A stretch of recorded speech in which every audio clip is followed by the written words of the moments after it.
Welcome back to another video, and today we're going to talk about the FX30 paired with the Sirui 20mm T1.8 1.33x anamorphic autofocus lens.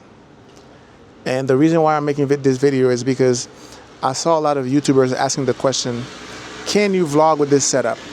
Naturally, because this is a wide lens, 20 millimeters, and it is on an APS-C sensor, it gives you a bigger field of view.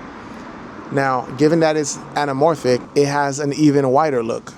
So then, naturally, people are curious to see if you can vlog with it. Now, the answer to the question is yes, you can do it, but you shouldn't do it. Here's why. When you're vlogging, you want a setup that's really easy. You don't want to have to think about it. You just want to grab your camera with a lens and you just want to point and shoot, whether it's at yourself, whether it's at your environment. That's pretty much all the equipment that you need, right? With this setup, the autofocus is great. I have no complaints there. But there's one issue. With the in-body stabilization of the camera and the anamorphic lens, it creates this weird jello effect. I don't know how to describe it, but if you ever use warp stabilizer in Premiere Pro, it has that weird jello effect when there's too much movement with the camera. This does exactly that. Based on what I read in the comments, the issue is not camera specific or maybe lens specific. It's just that the stabilization of the sensor in the camera and the elements of the anamorphic lens don't work well together. That's what's creating this weird jello effect. Now, I'm not a scientist. I'm not a camera scientist. I can tell you why it does that, but I know that when I put my regular lens, I have the Sigma 18-50 E-mount lens.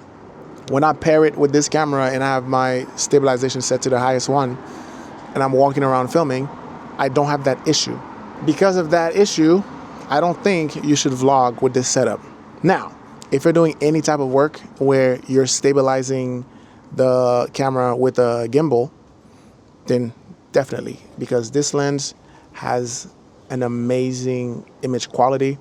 It is 20 millimeters, so on the APS-C, it's still wide enough, but you get that real great cinematic look. I like the bokeh of this lens.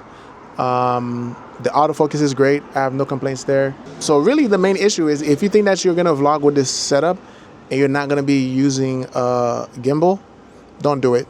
You're wasting your time because the footage is not usable. I'm still rooting for the DJI Osmo Pocket 3 because that camera makes it super simple, super easy to shoot anything. So I tested this setup with the Sony FX30 with the anamorphic lens, and then I also tested it with the 18-50, and then I also tested the DJI Osmo Pocket 3. And out of all three options, the Osmo Pocket 3 is still the best setup that you can run and gun with. Like, you can shoot vlogs with it, you can do music videos with it, you can do short films with it. I have a project coming up that I needed something more robust for, so then I decided to invest in the FX30 because other than the Osmo Pocket 3, I do believe that the FX30 is the most convenient camera that you can have because of the sensor, because of all the internal features. You just don't want to worry about your gear when you have something to shoot. And this short film that I have to do is going to be one of the biggest ones that I've done, and I just wanted something that just works. So I have all the extra accessories for this setup, and I can't wait to work with the FX30 some more. I've had it for about 3 weeks now, or maybe a month, and I've been testing it out, and so far I'm pretty happy with it. So I'll keep you guys updated. I have not given up on the Osmo Pocket 3 because I do believe this is like one of the best cameras to have if you want to get a lot done. So that's all I wanted to let you guys know about.